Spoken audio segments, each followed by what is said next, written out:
ஆண்டவராகிய இயேசு கிறிஸ்துவின் உலகேறப்பெற்ற பரிசுத்தமுள்ள நாமத்தில் அன்பின் வாழ்த்துக்கள்.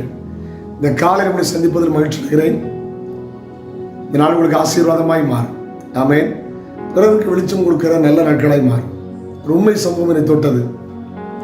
அமெரிக்காவில் ஜனாதிபதியாக இருந்த உட்ரோ வில்சன் அவர் ஒரு முறை ஒரு நல்ல குடித்திருத்தத்துக்கு முடிவெட்டுறதுக்காக போயிருந்தார்.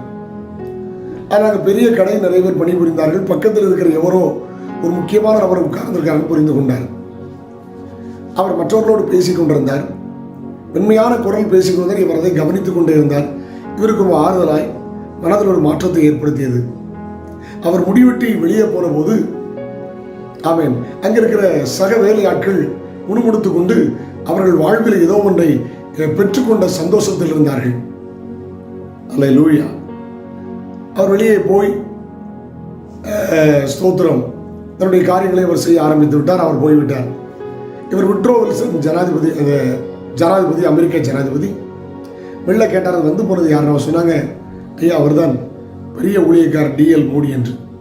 அவர் தன்னுடைய பதிவில் எழுதியிருக்கிறார், உட்ரோ வில்சன், நான் முடிவெற்ற கடைக்கு நான் போயிட்டு வரல, ஒரு பெரிய நற்செய்தி கூட்டத்துக்கு போயிட்டு வந்த திருப்தியில் நான் வெளியே வந்தேன். என் வாழ்க்கை மாறியது. முடிவெட்டத்தான் போனார். கிடைக்கிற சந்தர்ப்பத்தில் பணியாளரோடு பேசினார். அவர்கள் வாழ்க்கை மாறியது. ஒரு ஜனாதிபதி உள்ளத்திலே ஒரு தாக்கத்தை ஏற்படுத்தியது. அல்லேலூயா.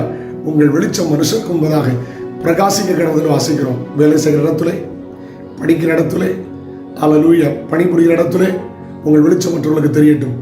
உலகத்தில் வந்து எந்த மனுஷனும் பிரகாசிக்கிற மெய்யான ஒளி ரட்சகராக இயேசு கிறிஸ்து மலையின் மேல் இருக்கிற பட்டணம் மறைந்திருக்கப்பட மாட்டாது. 1 கொரிந்தியர் 10:4 அவர் கண்மலை. அல்லேலூயா. நீங்கள் நானும் அவர் மேல் கட்டப்பட்டவர்கள் வெளிச்சம் வீச வேண்டும். ஒரு தேவனுடைய வார்த்தையை வாசிக்க கேட்கலாம்.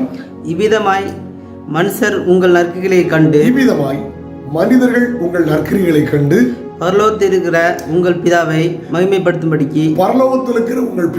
மகிமைப்படுத்தும்படிக்கு உங்கள் வெளிச்சம் அவர்கள் முன்பாக பிரகாசிக்க கடவது. உங்கள் வெளிச்சம் அவர்கள் முன்பாக பிரகாசிக்க கடவது. மத்தேயு 5:16. மத்தேயு 5:6, 6 இதெல்லாம் பார்க்கும்போது இந்த மவுண்ட் சர்மன் சொல்லுவாங்க, மலை பிரசங்கம். இது அநேகரை கவர்ந்த ஒரு அதிகாரம். உங்கள் வெளிச்சம் மற்றவர்களுக்கு முன்பதாக பிரகாசிக்கணும். அல்லேலூயா. ஆமென். Praise the Lord. எங்கள் வெளிச்சத்தின் பிள்ளைகள், பகலின் பிள்ளைகள், அப்படி நடந்து கொள்ளுங்கள். இயேசு உங்களை ஆசீர்வதிப்பார். பரலோக பிதாவே, பரிசுத்த பிள்ளை இயேசுவின் நாமத்தில் ஜெபிக்கிறோம். நன்மை கிருபை தொடரட்டும். எங்கள் வெளிச்சம் மற்றவர்களுக்கு பிரகாசிப்பதாக. நாளுடைய பிள்ளைகளுக்கு ஆசீர்வாதமாக இருக்கட்டும். யாருக்கு முன்னாலும் நற்சாட்சி உள்ளவர்களாய், நற்கிரி உள்ளவர்களாய் வாழ கிருபை தாரும். நாளை ஆசீர்வதியும். இயேசுவின் நாமத்தில் ஜெபங்கள் பிதாவே. ஆமென், ஆமென், ஆமென். நாளை உங்களை சந்திக்கிறேன். அதனால் கிருபை உங்களை தாங்கட்டும். God bless you. Have a nice day.